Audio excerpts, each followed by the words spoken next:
I actually asked them to leave the lights on, okay?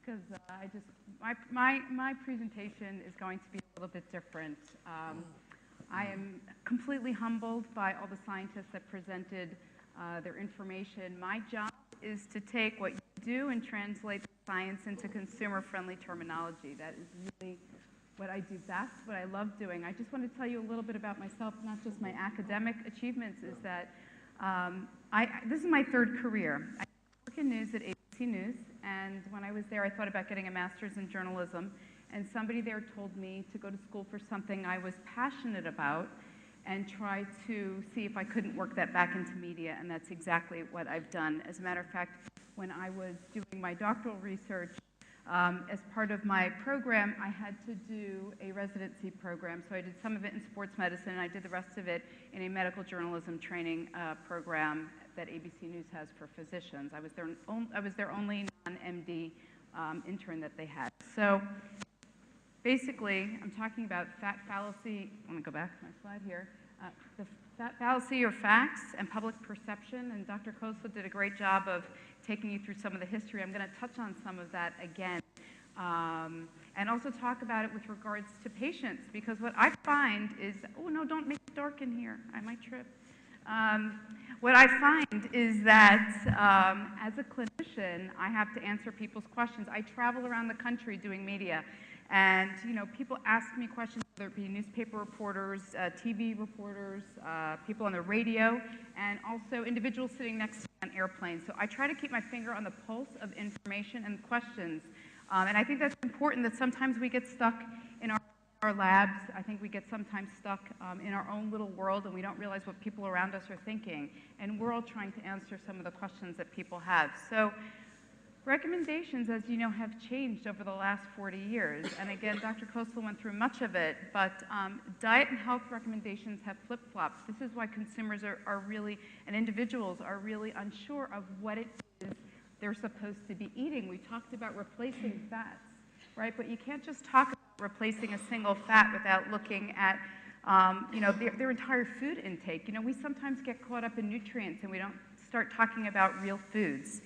So epidemiology has been really wonderful about looking at disease and diet relationship and how it impacts our overall health, and trying to look at making improvements. So does anybody know who this gentleman is in the picture? I know some of my colleagues do, because I had some plants in the audience just in case. Anyone? Jack LaLanne, right? So Jack LaLanne is the father of not just fitness, but also healthy living and healthy eating.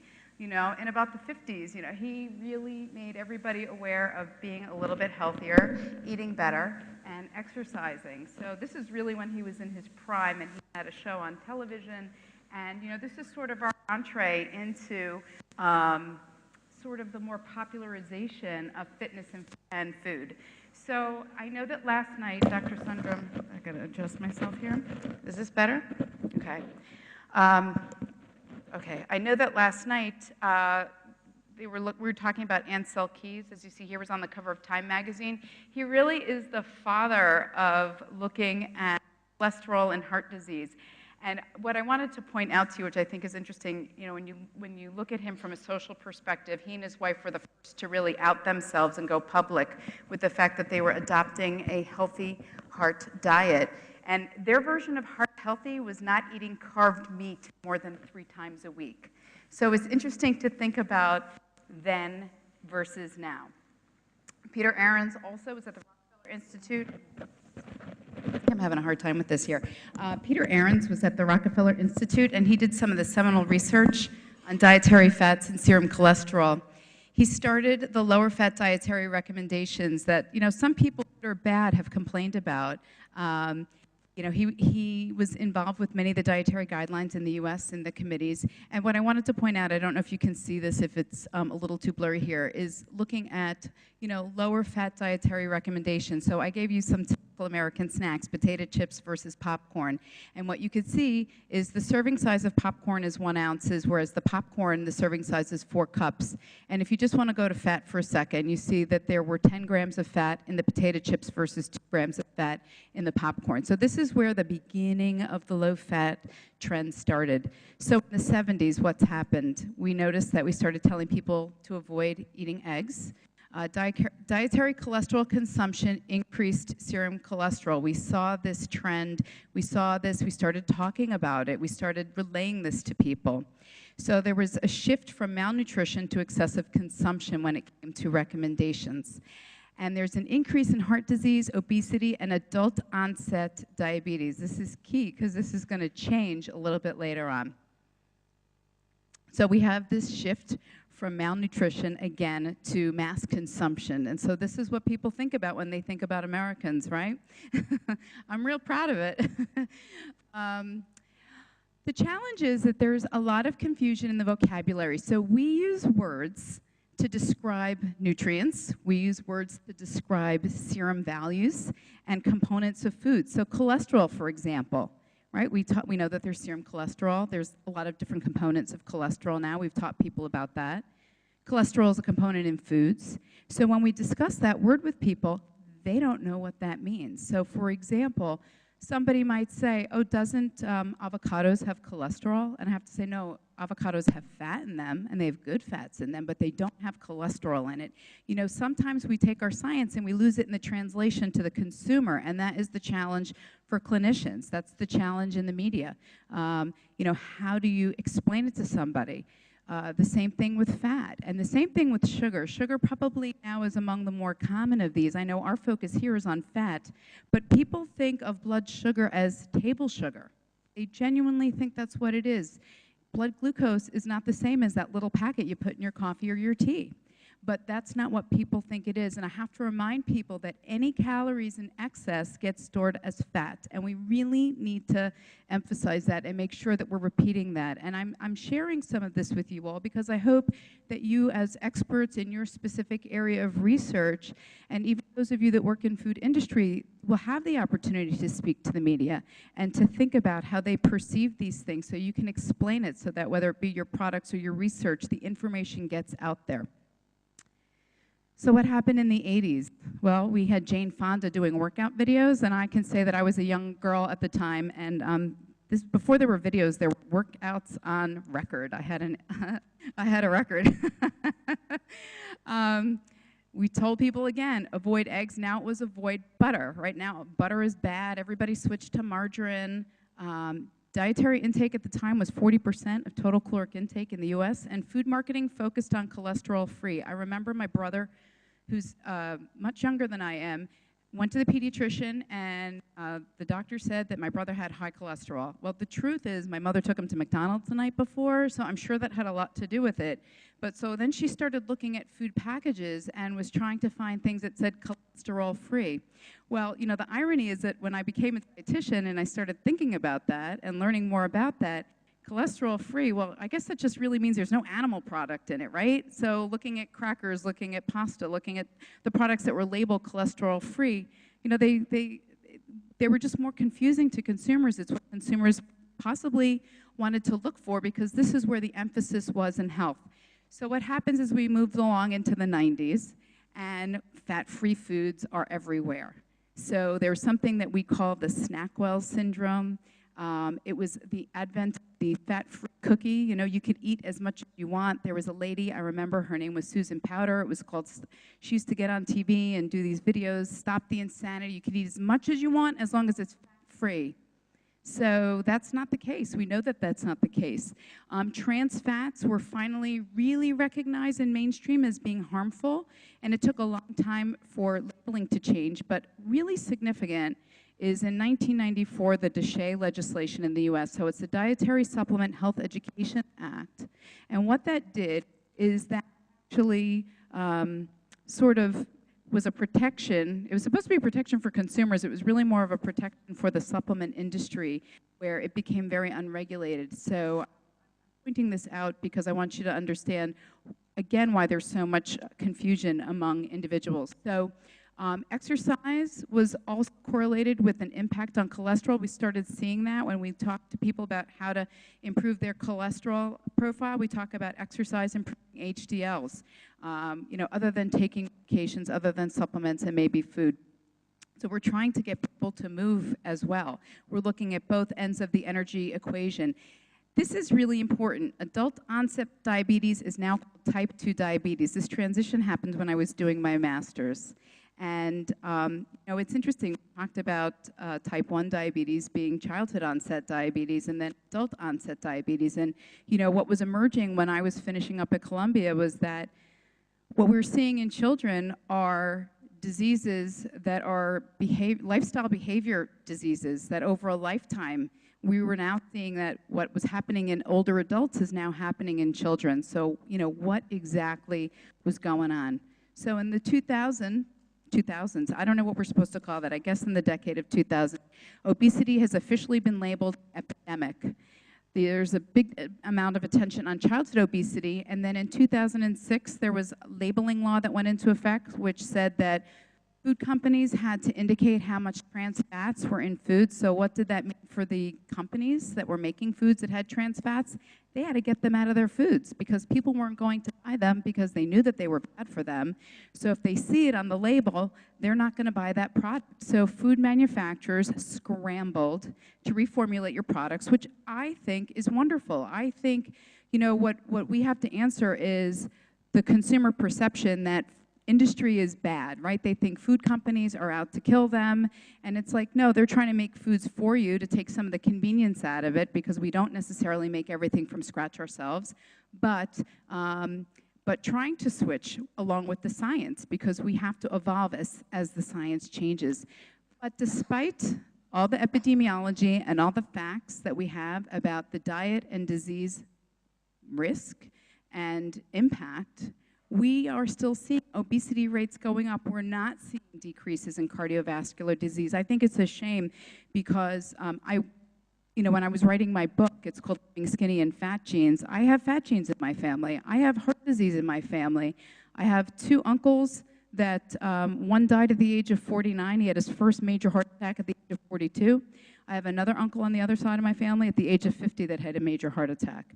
And one was thin and smoked, and the other one was overweight and had problems taking statins with his liver enzyme function. So, I look at this as what can I do to prevent disease? And it's kind of frightening how many people just don't take this seriously. They don't appreciate how much their food choices can impact their overall health.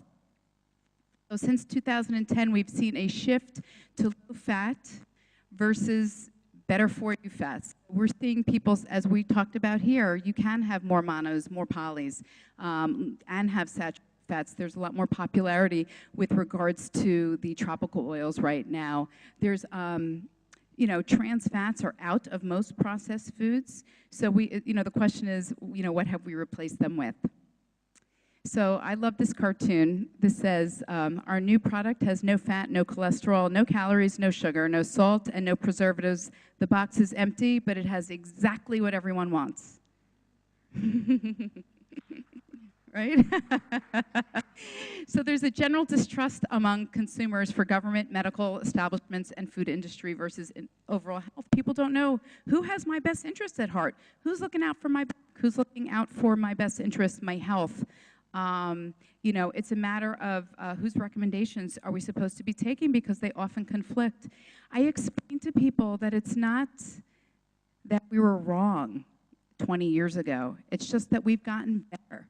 We've learned how to analyze things better. We've come up with better assays and better tests and testing methods to be able to determine this. We have longer studies looking at relationships between food and lab values. So, people always say, but you guys are always changing your mind. How are we supposed to know? One time you tell us to eat fat, then you say we can't eat fat, and it's crazy. So here we go.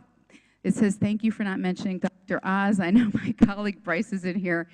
We had a discussion about this before. I warned him I was putting the slide in. If you're in a population amongst physicians.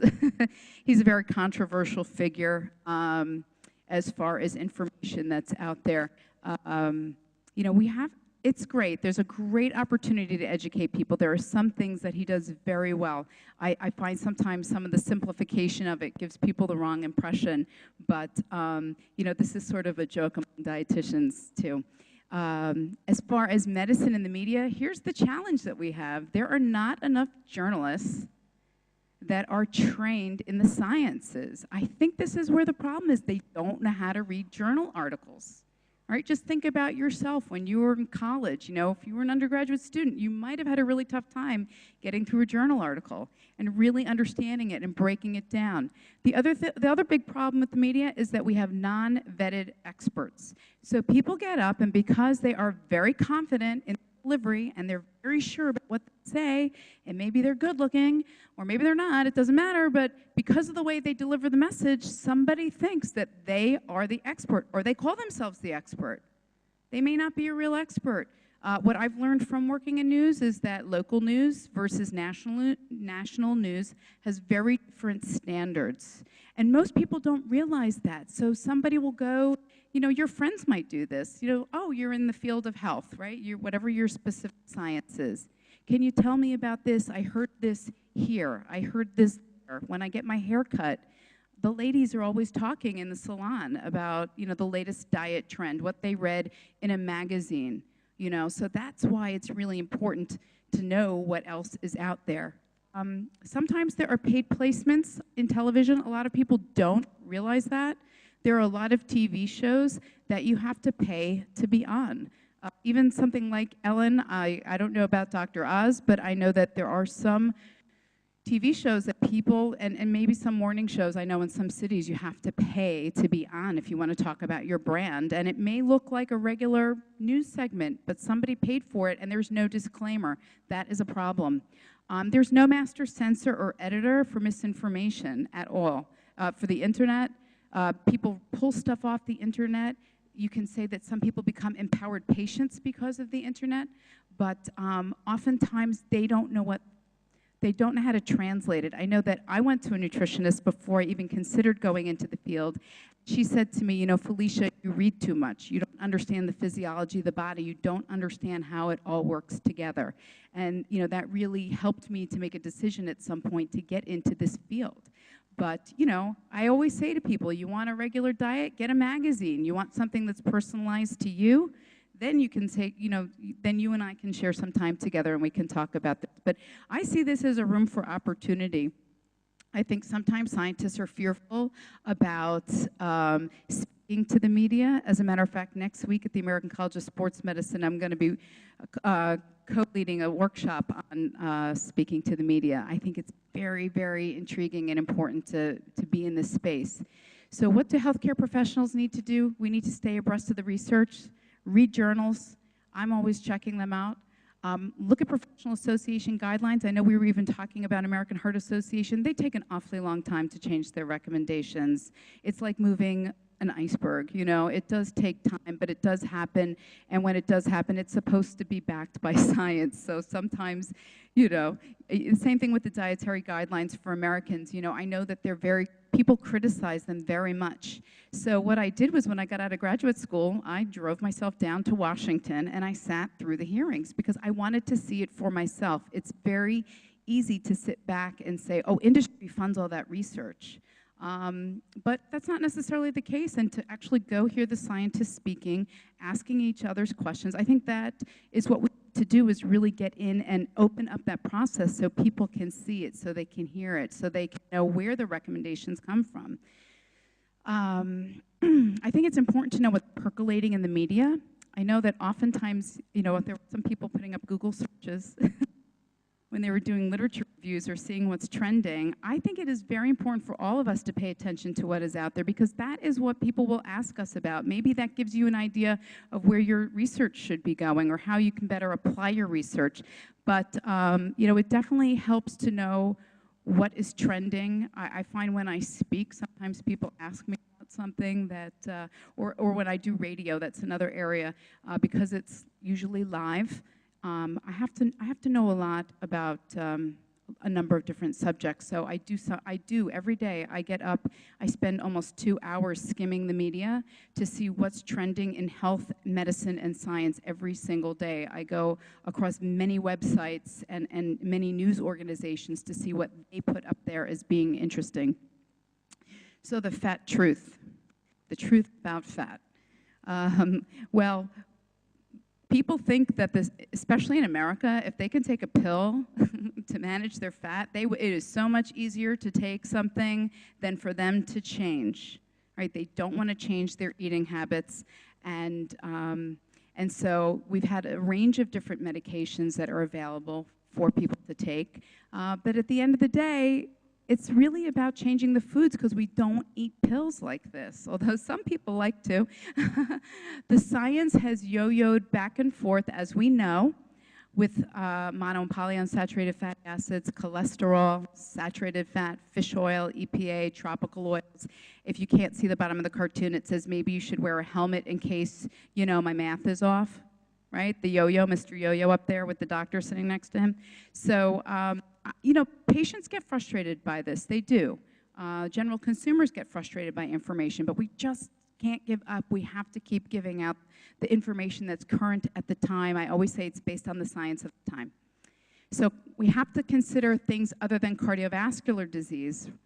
It is still the #1 killer, but especially when we're talking about palm fruit oil, I really loved hearing the presentations for the last 2 days to really hear what your findings have been, because this gives me more fuel for the fire in terms of promoting palm oil, especially in the US. So people often get stuck on an idea, so they'll look at fat, for example, and overall fat, and they'll look at it in avocados and in different kinds of nuts, and they'll say, I can't eat them, they're just too high in fat, they have too many calories. But the truth is you should be having them, right? So I remind people it's about total caloric intake.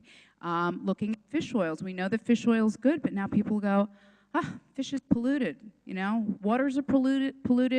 All the contaminants are in the fat. They're in the fatty acids. I don't want to take them. So people, while they should be eating more fish, and some people are eating more fish, some people are not because of that. Some people are not taking supplements because of that. And the research is really compelling to be having more of them. Despite, you know, you have to look at the good versus the bad. So a little bit of pollutant versus a lot of good heart-healthy properties. I'm going for the heart-healthy properties myself. It's the same argument that we have with organic versus non-organic produce or foods in the US. You know, the vitamin and mineral nutrient content, the fiber content is way more important than the phytochemicals, is way more important than whether or not it was organic or not organic. And again, when you think about all the wonderful properties of red palm fruit oil, you've got anti-thrombotic properties, neuroprotective, chemoprotective, you know, the insulin and the vision were new to me. I'm really happy to have learned about that yesterday. So in terms of communicating with the public, what is it that you can do? What should we do? Present messaging that is clear. Consumer-friendly, think 5th grade. You know, I have a child that's in 6th grade, and sometimes he says to me, Mommy, you know, I'm 12. Explain it to me a little differently, even I get stuck in it. You want to stick to peer-reviewed journal articles when you can, but also recognize that the science sometimes takes a while to catch up. And I know that Sean probably could speak to that in sports nutrition. A lot of times athletes are experimenting. Some of us, as far as the recommendations that we make, we're experimenting. I mean, as a dietitian, I learned a lot in school, and when I went to school, I completely overhauled my eating habits because I told you before, I've got the fat genes in the family, and I've got heart disease genes in my family, so I am doing everything I can and have been for a number of years to really combat that and prevent that because I don't want to have a heart attack. And as far as my children go, you know, you look at research, they're my long-term return on investment. So what I do with them in the first 2 decades of their life hopefully will pay off when they're older. That's the challenge with research as well. You know, a lot of times we do interventions in adults, right? But the foundation for heart disease starts in childhood. probably some of the foundation for some cancers also start in heart disease. So we need to really be aware of that and think about, I know in research a lot of times we don't want to do experiments with children, but I think when we think about how we apply the findings, I think that when we communicate that to people, we need to start younger. So you are what you eat, and hopefully more people will be aware of that and cognizant of that. And I would really like to thank the MPOC for having me here. It's really been a pleasure, and to Sundram as well. I appreciate it. I'm honored to be asked to be here, and I'm happy to answer any questions that you may have. Thank you, Dr. Stoller. You have a few minutes if you have any questions. You have any questions on the floor? You can take 2 or 3 questions. Or not. No questions? No questions. Oh. All right. So it's so clear. And, okay, go ahead. Thank you, Dr. Stoller, for your interesting presentation. We are blaming trans fat for its atherogenic effects, but those studies are done on the what you call industrial trans fat, but there are other sources of trans fat, such as those from dairy products from milks. For example, like these conjugated linoleic acids. Mm-hmm. So how do you comment on that? Because some studies show its beneficial effects on the health. You know what I think we have to think about is not just the fat component by itself, but the whole food and where those fats are found in foods. So I think that really is important. So when we make recommendations about, let's say, the trans fats, and I can only speak to the American diet, where most of those trans fats were found were in a lot of packaged foods, baked goods, crackers, cookies, cakes, things that you should be eating less of anyway. You know, so I think that sometimes we just get too caught up in the single nutrient and the component of it without necessarily looking at foods. Like when we were talking about saturated fats, yes, we know saturated fats in the palm oil is fine to have, right? And it was shown today, and it has been for the last few days. But what is not okay to have is the saturated fat that is found in lard, that is, you know, the fat that's on beef and the skin on chicken. So when we talk to those ingredients or where they're found, we have to tell people where they are. And I think it's not just about saying don't eat this and don't eat that, because we spend way too much time telling people what not to eat instead of telling them what to eat. And research has found that people respond more effectively to recommendations when you're more in the positive versus negative, so to what to do versus what not to do. Okay. Okay, thank you. Dr. Koshla? Yeah, actually, answer that question on specifically the study from 2 years ago. The Dutch group have analyzed it, and on a gram per gram basis, industrial trans and animal trans are exactly the same. They have the same effect. It's just in the typical diet, we have a lot less of the animal fat. So on a gram per gram basis, they are the same. Okay, all right. Someone? Yeah. Great talk. Listen, we're from the same world. And by the way, just as a slight as it relates to the Dr. Oz show, there is no paying to get on the show. They often pay you if you're ACTRA, and I'm not. So I just wanted to understand, what is your most, what irks you insofar as the media and the most mispurported fact? I mean, in summary of your book, as it relates to fats, and how do we clear that message up, at least in North America? I think my biggest challenge actually isn't even fats right now. My biggest challenge is sugar. And that's probably what I will write about next. I'm hoping to do an investigative piece on sugar and artificial sweeteners. I think that is probably the biggest toxin in our society right now. But there are people that, I mean, and it's been in the New York Times. See, this is what happens. The New York Times can be a good thing and an absolutely terrible thing. So they were saying that there's a Dr. Lustig who's in San Francisco, who said that sugar is toxic. So all these people jumped on this bandwagon talking about sugar being toxic. And, you know, when as a scientist, as a physician, as a clinician, when you hear his rationale, he's kind of off about the physiology of the body. and he always says it's unproven, but yet he doesn't want to take the time to prove it. But the media loves him because he's so arrogant when he speaks, and he is so confident in his message. So I think that that is a problem that has continued to percolate. As far as, you know, the theme of my book and living skinny and fat genes, I always say don't blame your genes for why you think you're fat. It's sort of a play on words about, you know, I saw a funny image I thought about using for the book. It said, you know, there's so many overweight people in America, yet skinny jeans are in. You know, that's a reference that women make about their pants. But, you know, I say to people, you don't have to feel doomed. You know, we have total control over our health. And I think that people have to feel more empowered about their health. You know, you make a choice as to the foods that you eat. You make a choice as to whether or not you do physical activity every day, whether or not you sit someplace, whether you get up and walk around. When I did my doctoral research, we were working on a website wellness program, and we told people you have to get up every hour for 5 minutes and take a walk. You needed a pedometer. We developed stairwell programs and did exercises in the stairway. We educated people about portion sizes because people just don't know what they're supposed to be eating. There's too much information, you know, all these high-protein diets, high-fat diets, you know, have been problematic because people just think they can eat whatever they want regardless of the ingredients, and still, when it comes to weight management, we still look at calories in versus calories out and energy balance, so. Okay, with that, I think thank you, Dr. Stoller, for an interesting presentation.